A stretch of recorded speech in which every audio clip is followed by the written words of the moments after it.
So let's talk about the other piece of this. Intuition can be biased, regardless of what we're thinking. We're swayed by a good story. And so Sigmund Freud's description of catharsis was based on steam pressure. And it makes sense. We want to release those feelings. And yet, as you remember from Bushman's study, the evidence does not suggest that it's helpful in terms of reducing aggression.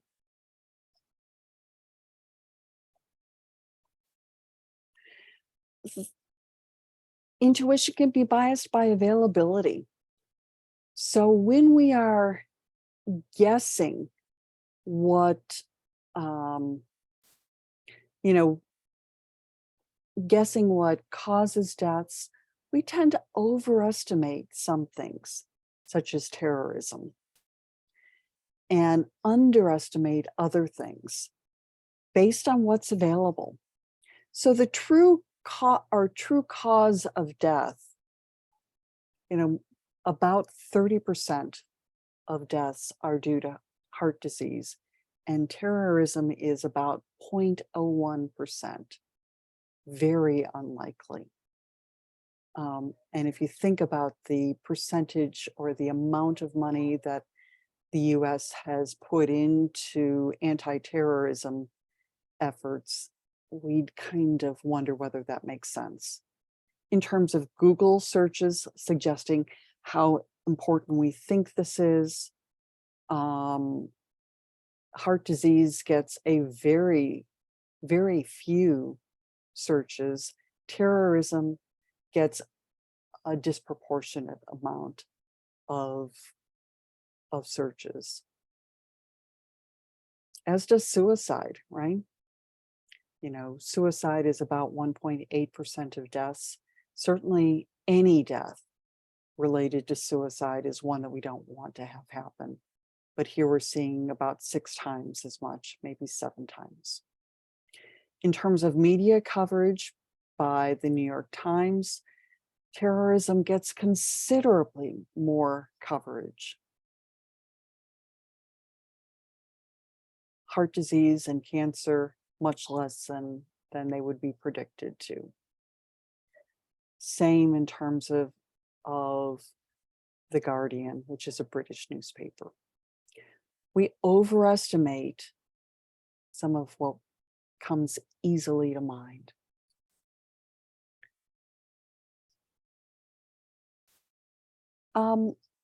Intuition is also biased by the present bias, failing to think about what we cannot see.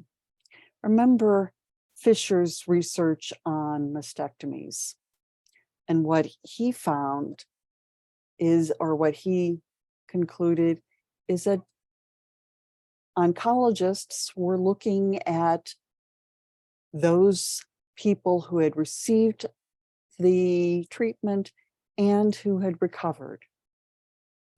What Fisher et al. Suggested that they should be doing, though, is looking at all 4 of these possible groups.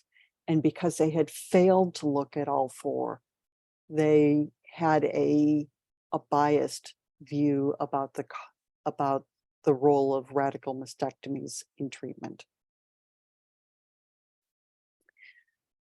Intuition often engages in confirmation bias.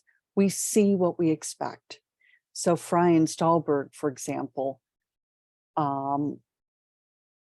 asked participants, or had everyone take an IQ test. They were told either that their IQ was high or it was low. Then they had a chance to look at a magazine with articles about IQ tests, and people tended to look longest at those articles supporting their biases. This part here, right? And excluding the other information, right? What we want to be doing is looking at all of the information, not just that confirms our beliefs. intuition can be biased. So we often have a blind spot about certain kinds of things. So, for example, airport travelers said the average American is much more biased than they themselves, are. That doesn't make sense, right? Think about the role of each of these biases and how that influences what we see. So, when we're thinking about the intuitive thinker versus a scientific thinker, we tend to make mistakes when we base our reasoning on intuition rather than empiricism. So we want to collect data, we want to observe our world and look both on what supports or what we expect, but also what doesn't. We want comparison groups and not just to look at the things that make us feel good about what we're seeing. As always, at the end of the PowerPoints for this unit, you'll find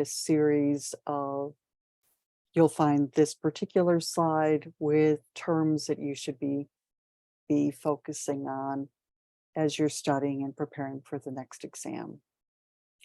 Take care, and I'll see you with chapter 3.